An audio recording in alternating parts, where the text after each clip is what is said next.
Hey guys, welcome back, and today we will be doing story time video about this little elephant, and it's called Little Tumbo.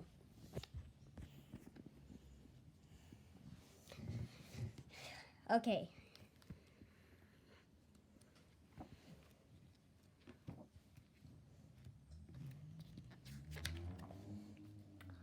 Tumbo was small for an elephant, but he knew that one day he'll be big just like his mother and father.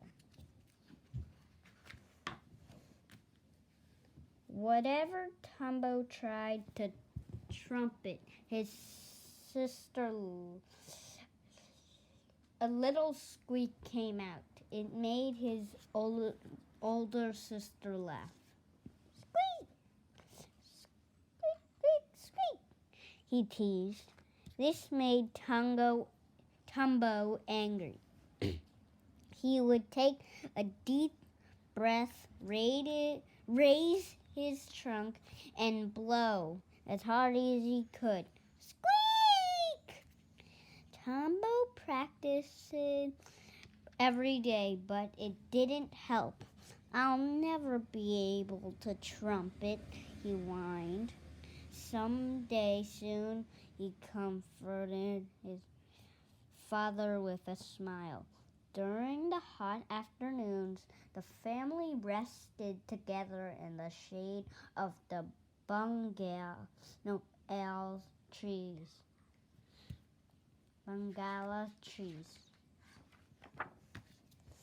One afternoon, he settled down for a nap, but Tumbo was not sleepy. He fidgeted with his mother, tried to pull him close to her. Tumbo wanted to explore. Do not wander far, his mother warned with a yawn. Tumbo didn't listen. In the distance, he spotted a tasty red fruit hanging from a tree and went for a closer look. When Tumbo reached out to pick the red fruit, a tall, thin hunter leaped out from his hiding place and shoved the little elephant right into a waiting cage. A stubby hunter snapped the door shut. Tumbo tried to trumpet,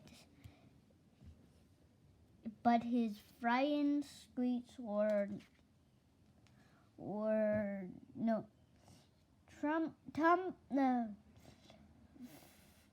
Tumbo tried to trumpet, but his frightened squeaks for help were not loud enough to wake up his napping family. The hunters were swift and soon had carried Tumbo far away from the shade of the bungalow trees.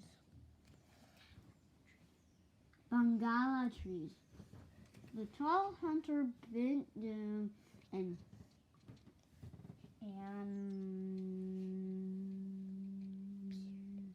peered into the cage. You'll fetch a nice prize at the market, little one, he snickered. Oh, how Tumbo cried. He wanted to be back with his family, safe once again. They came to a wide river where an old man and his grandson ferried people across the flatboat. Not a peep if you knew. It's good for you, the tall hunter said to Tumbo. He placed a blanket over Tumbo's cage.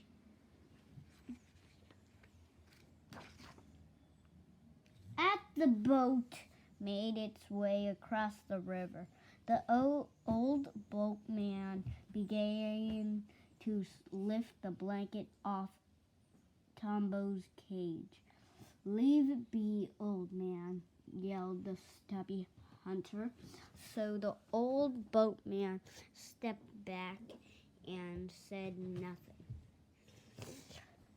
After crossing the river, the hunters continued to carry Tumbo away into the jungle. They went, following a path through the giant leaves and heading up the mountains.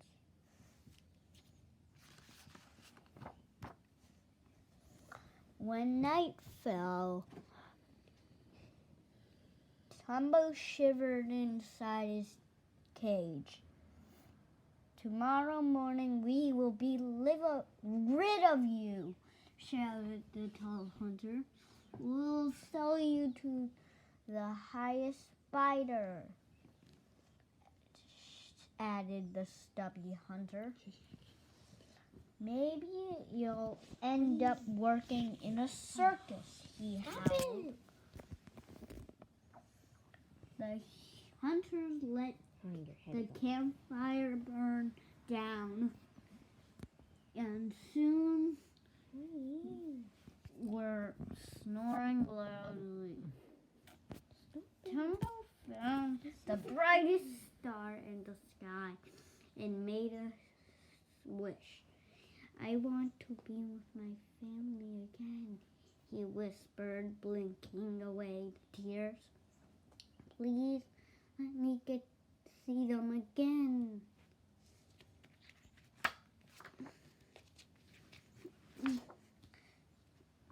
Suddenly, a small dark face appeared in the bush next to Tumbo's cage. It was the boy from the riverboat. The boy cut the rope holding the cage door and opened it with a creak.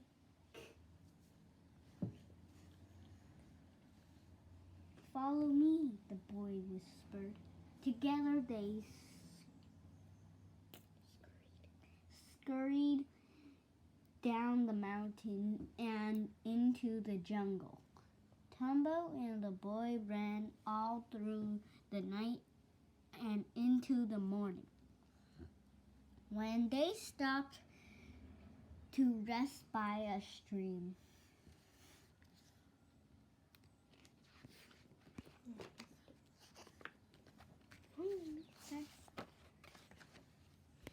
"My grandfather is a wise old man," said the boy.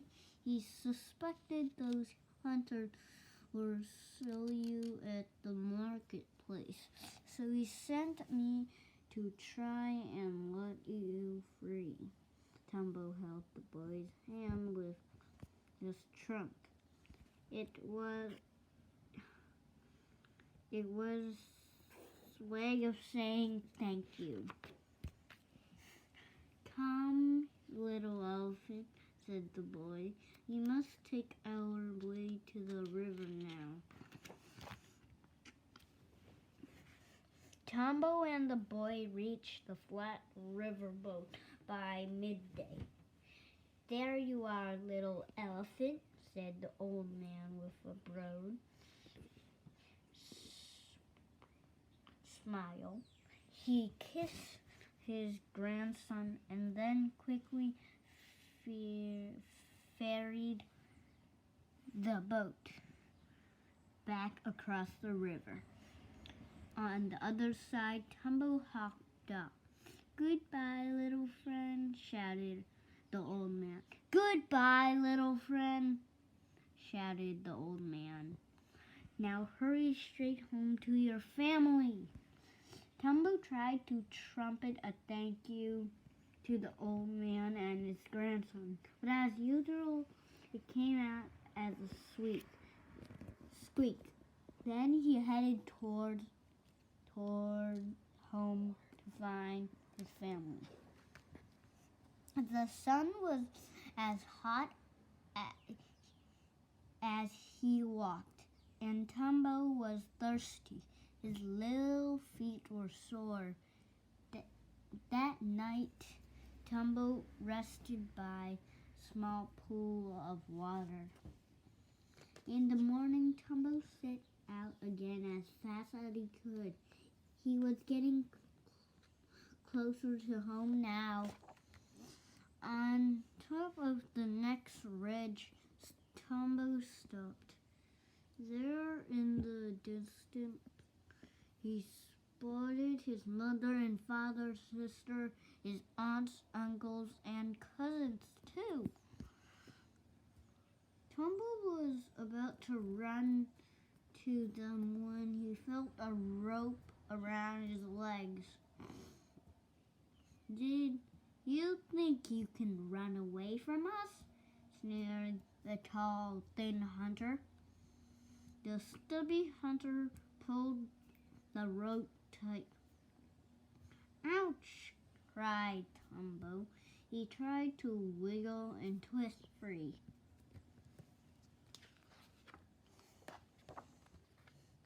The hunter hoisted Tumbo off the ground and began to carry him away, back to the marketplace for you. They belonged. Tumbo closed his eyes and took a deep breath, raised his trunk and squeaked. No one can hear you, baby, squeak, the stubby hunter said with a laugh. Tumbo was terrified. He took another deep breath. He raised his trunk and blew as hard as he could. Tra, tra, ta, tra, ta, tra, ta.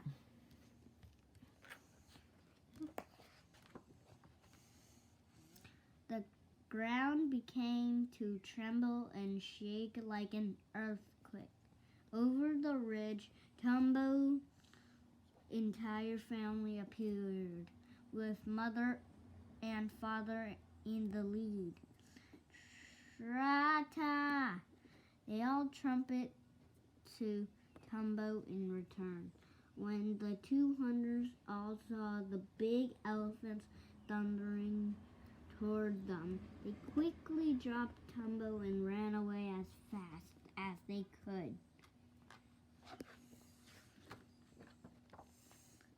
Tumbo's mother, father, sister, aunts, uncles, and cousins surrounded him. They untied the ropes and hugged him. The mother held Tumbo tight and kissed him. I can trumpet, shouted Tumbo. I can trumpet. Father smiled proudly, giving Tumbo a nudge. Tra-ta! Tumbo blasted a trumpet into his sister's ear. They all walked home together in the afternoon when the sun was hot. The family rested in the shade of the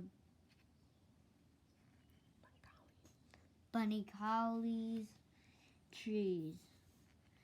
Just as before. Do not wander far, his mother warned Tumbo with a yawn. And look, he's not going far. The end. I hope you enjoyed that video, guys. But bye, guys.